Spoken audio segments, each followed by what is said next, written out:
భజ గోవిందం భజ గోవిందం ఏడు మలయానికి గోవిందం ఏడు మలయానికి గోవిందం ఏడి గుండవారికి గోవిందం ఏడి గుండవారికి గోవిందం భజ గోవిందం భజ గోవిందం గోవిందం భజ గోవిందం. சுவாமி, உங்க தெய்வ தொண்டுக்கு என்னுடைய சிறு காணிக்க. என்ன பாலா? ஆமா சாமி. பாலை பார்த்தது இல்லையா? அதனா எட்டி பாக்குறீரு. அசிங்கம் முடிச்ச ஆளி அலையாதீரும். இதெல்லாம் நாங்க எடுத்துக்கிறது இல்லம்மா, பெருமாளுக்கே சேர்த்துருங்க. அப்படியெல்லாம் சொல்லக்கூடாது சாமி. இந்த வயசான காலத்துல அதிகாலையில எழுந்திரிச்சு குளிச்சிட்டு பூஜை புனஸ்காரத்தோட அந்த தெய்வத்துக்கு தொண்டு செய்யறத பார்த்தா சாட்சாத் அந்த பெருமாளையே பார்த்த மாதிரி. ஆமாங்க, இந்த மார்கழி மாச குளிர்ல சின்ன பசங்க எல்லாம் நல்ல போர்வை இழுத்து போட்டுக்கிட்டு 10 மணி வரைக்கும் தூங்குறாங்க. எங்க வயசுல அவளும் தெருவுக்கு வந்துருவா. எங்க அம்மா அப்பா உங்க 2 பேருக்கு தினம் பால் கொட்டிட்டே இருந்தா சாட்சாத் அந்த பெருமாள் வரமாட்டான், பால்கார பெருமாள் தான் வருவான். எதுக்கு? சில்லறைக்குதான். புள்ளாண்டா பேர் என்ன? திருஞான சம்பந்தன். அடடடட, திருஞான சம்பந்தனா? இன்னையில இருந்து எங்க கிட்ட அனுப்பிச்சு வைங்க, ஞான பாலை ஊட்டுறோம். உமக்கு ஞானமே கிடையாது, ஞானப்பால் தர்றேன்னு எந்த தைரியத்துல சொன்னீர்? ஓய், நீர் ஐயரா பிறந்து அறிவில்லாதவ நீர் ஒருத்தன் தாயா? ஏயா, நாம என்ன உமா மகேஸ்வரி கொடுத்த பாலையா கொடுக்க முடியும்? அரசாங்கம் கொடுத்த ஆவின் பாலை தான் கொடுக்க முடியும். நாம கொடுப்போம், தேர்னா தேர்றா, இல்லைன்னா போறான். அப்படிங்கிறது ஓம் நமச்சிவாய நமஹ. யோகா வந்திருக்குதான நமக்கு? அப்படியா? ரொம்ப சந்தோஷம். என்ன விஷயம்? அதாவது மோட்சம் நமக்கு நிச்சயம் உண்டு. மோட்சம் உண்டா? எப்படி? நம்ம ஊர் கோயிலுக்கு நம்ம 3 பேரையும் அறங்காவலரா அரசாங்கம் நியமிச்சிருக்கு. அறங்காவலரா? ஆமா, எனக்கு பாத்திரம் இருக்கு, உமக்கு பள்ளிக்கூடம் இருக்குது, இவருக்கு ஹோட்டல் இருக்குது, நமக்கு எதுக்கு என்ன காவல் காக்கிற உத்தியோகம்? அதான் 2 வாட்ச்மேனை போட்டா பாவம் ஏழை பாடம் பொழைச்சுக்கிட்டு போறானுங்க.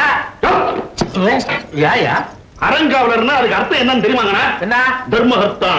ஓ, இப்ப பேரை மாத்திட்டாங்களா?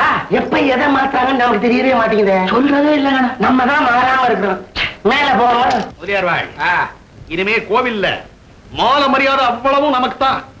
கியூல நின்னு தரிசனம் பண்ணணும்ன்ற அவசியமே இல்ல, உள்ள போயிடலாம். அப்ப கோயில் விஷயத்துல இருந்து கும்பாபிஷேகம் வரைக்கும் நம்ம இருந்துதான் நடத்தணும். தேர் திருவிழா வந்துருத்துன்னு வைங்க, நாம 3 பேரும் போய் கை வைக்கலாம், தேர் நகராது. அது இந்த விஷயம் நகரணும்னா நம்ம பொண்டாட்டிகளை முதல்ல நகர்த்தணும்.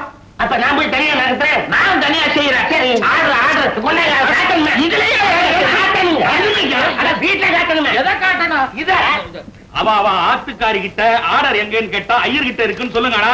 ருக்குமணே,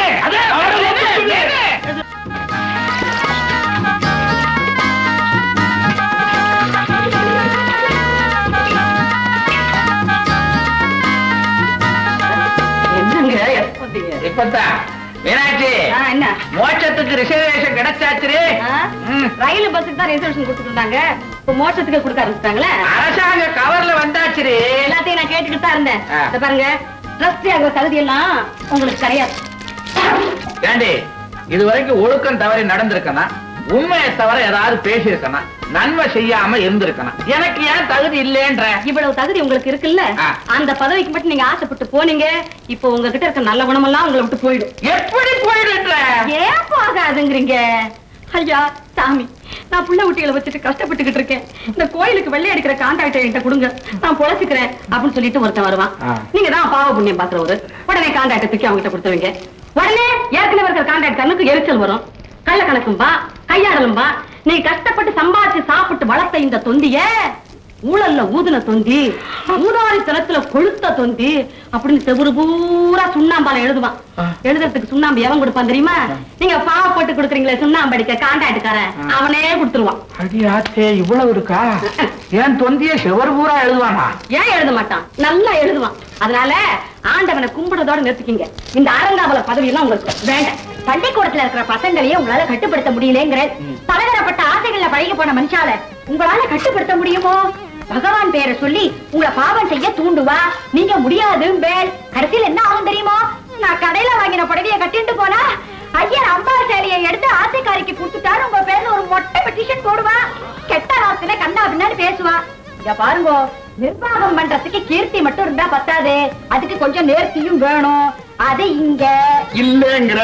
அதேதான். அடே ருக்கு, என்ன நெஞ்ச தொட்டு சொல்லுடே. நோக்கு சௌரியப்படலன்னா நான் தொடறேன். அட என்ன அந்த ஆளு சந்தோஷப்பட்டு சமாதானம் வாங்குவான பார்த்தா சத்தம் போட்டு காரியத்தை கெடுத்துட்டான். அடியே அடியே, காசு பணம் செலவு பண்ணாமலே பதவி எங்களை தேடி வருதுன்னா என்ன அர்த்தம்? எங்கிட்ட பக்தி இருக்குது, புத்தி இருக்குது, இன்னும் என்னென்னமோ இருக்குதுன்னு கேள்விப்பட்டுதான் அந்த அரங்காவலர் பதவி எங்களை தேடி வந்திருக்குது. நீ ஒரு நாளைக்கு உத்தரவு கொடுத்தேன்னா அந்த சேர்ல உட்காந்துட்டு வரண்டி. முடியாது. அப்ப 3 மணி நேரமா உத்தரவு கொடுத்து அந்த போர்டுல என் பேர் எழுதட்டும். ரொம்ப நல்லா இருக்கு. சாதாரணமாவே நம்ம பாத்திர கடையை பாத்துக்க முடியல உங்களுக்கு. அந்த கோயிலுக்கு லட்சக்கணக்கான சொத்து இருக்கா, அதையா போய் பாத்துக்க போறீங்க? பூனையை கண்டாவே பயப்படுற ஆளு நீங்க. ஆனை மேல ஏறி அம்பாரி பண்ண முடியுமா? ஏண்டி, நான் ஆனை மேல ஏறத நீ பாக்கலையா? குருவாயூர்ல காமிச்சல. ஐயோ, பாருங்க, வீணா வம்பு தும்பு வந்து சேரும். ஒழுங்கா போய் பாத்திர கடையை பாருங்க, போங்க. என்னடி பெரிய பாத்திரம். கோட்டையில ஆட்சியே மாறுது, கோகுலங்காரணி கொள்கை அப்படியே இருக்குங்கானா. ஓய், நீர் 1000 சொல்லுங்க. நம்ம வீட்டுக்காரிகளுக்கு இருக்கிற அறிவு நமக்கு கிடையாது. அவெல்லாம் சேர்ந்து உன்ன வேண்டாங்கிறான்னா அதுல ஏதோ ஒரு விஷயம் அடங்கியிருக்கு. ரூமுக்குள்ள போயிட்டு வந்தாலே மாறிடுகிற. பாத்திரம் தான். நம்ம என்ன பதவிக்காகவா வாழ்றோம்? பக்திக்காக வாழ்றோம். மோட்சம் தாங்க முக்கியம். What about this order? இது என்ன தின்னவா முடியும்? திருப்பி போஸ்டர்ல போடும். ஸ்டாம்பு எனக்கு தெரியாது. எனக்கும் தெரியாது. நான் போஸ்ட் ஆபீஸுக்கு போறதா இல்ல பள்ளிக்கூடத்துக்கு போறதா தேவையில்லாம நான் பிரிச்சுட்டேன். 35 பைசா ஸ்டாம்பு என் தலையில வந்து விழுந்தது.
என்ன பையன் வெத்தலை பார்க்க போறானே, அதை சொல்றீங்களா?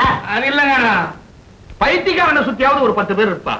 பரமேஸ்வர சாஸ்திரிகள் உபன்யாசத்தை என்னமா ஓஹோர் பண்ணார். ஒரு பய கேட்டாரா? only 3% கேட்டது. அதுவும் யார்? நம்ம 3 பேர். என்ன பிள்ளை பத்தி? ஆம்பளை பிள்ளை. ஆமா, வெற்றியா வாங்குனியா? என்ன சந்தேகத்தை கிளப்புறீங்க? உன் பொண்டாட்டிய போய் கேளியா? இந்த போடா இருந்தாலும் உடம்பெல்லாம் பட்டது. போய் வர வர பக்தி தேஞ்சுக்கிட்டே வருதுங்கானா. அதை பாலிஷ் பண்ணிடுவோம். இது என்ன கலாய் பூசுறது நினைச்சுக்கிட்டியா? கலாச்சாரம் காண ஆத்திரன புத்தி. ஆமா, தெருவுக்கு ஒரு சினிமா கொட்டாயன் வந்ததுக்கு அப்புறம் தெய்வ பக்தி எங்க இருந்து வரும்? அம்மா, சினிமா தியேட்டர் பெருகிறதுனால கெடுதல்னு சொல்லாதீங்க. அதுலயும் சில நன்மைகள் இருக்கு. என்னடி அம்மா நன்மை? ஜனங்க தியேட்டர்ல இருக்கிற அந்த கொஞ்ச நேரத்துல போக்குவரத்து நெரிசல் குறையுது, புகை பிடிக்கிற பழக்கம் குறையுது, திருடு விபத்து இதெல்லாம் குறையுது, ஆண்களால பெண்களுக்கு ஏற்படுற விபரீதமும் குறையுது. அடைச்சு வைக்கிற இந்த அரங்குகள் மட்டும் இல்லாம போனா நாட்டுல பல அலங்கோலமே நடக்கும். இந்த காலத்து பொண்ணு இல்லையாவா அப்படித்தான் பேசுவா. தியேட்டர்ல ஜனங்களை சேர்த்து வைக்கிறதும் அணையில தண்ணிய தேக்கி வைக்கிறதும் நன்மைக்குதாம்மா. 1000 சொல்லுங்க. கஸ்தூரி கஸ்தூரி தான். உம்மா பொண்ணு இருக்குதே, அது வெறும் பிளாஸ்டிரியா. வாயே திறக்க மாட்டா. சாது என்ன பண்றது? அவளோட சமைச்ச பொண்ணுகளுக்கெல்லாம் கல்யாணம் ஆகி குழந்தை ஆயிடுச்சு. அவளுக்கு என்னைக்கு வரேன்னு பார்க்க போறேன்? பைசா ஆயிட்டே இருக்கு. சீக்கிரமா ஒரு கல்யாணத்தை பத்தி பார்க்க வேண்டாமா? ஏன்டி இப்படி அலட்டிக்கிற? எல்லாத்தையும் அந்த பகவான் பார்த்துப்பா. இப்படித்தான் சாம்பையன் சொல்லிக்கிட்டே இருந்தாரு. கடைசியில அவர் பொண்ண ஒரு பால்காரன் பார்த்துட்டான். கறந்திருப்பானே சாம்போட காச. அவனை கறந்தா உனக்கு அசதி. இது என்ன வேதனை? ஊரை பத்தியே பேசிக்கிட்டுங்க. நம்ம வீட்டை பத்தி ஏதாவது பேசுறீங்களா?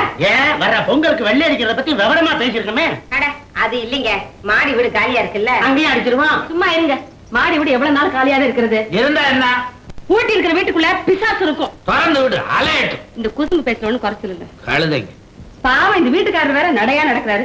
நீங்க என்னன்னா வர குடுத்தனக்காரங்களுக்கு எல்லாம் தேவாரம் தெரியுமா, திருவாசகம் தெரியுமான்னு வேற கேக்குறீங்க. கடைசியில என்ன ஆகும் தெரியுமா?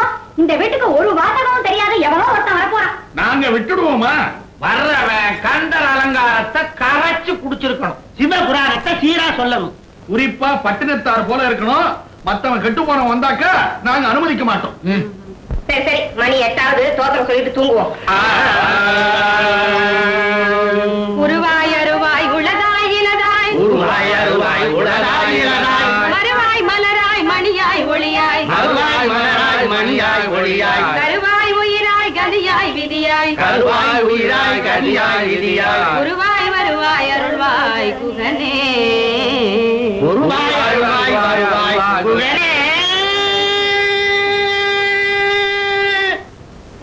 என்னங்க அதுக்குள்ள எல்லாரும் போய் படுத்துட்டாங்களா?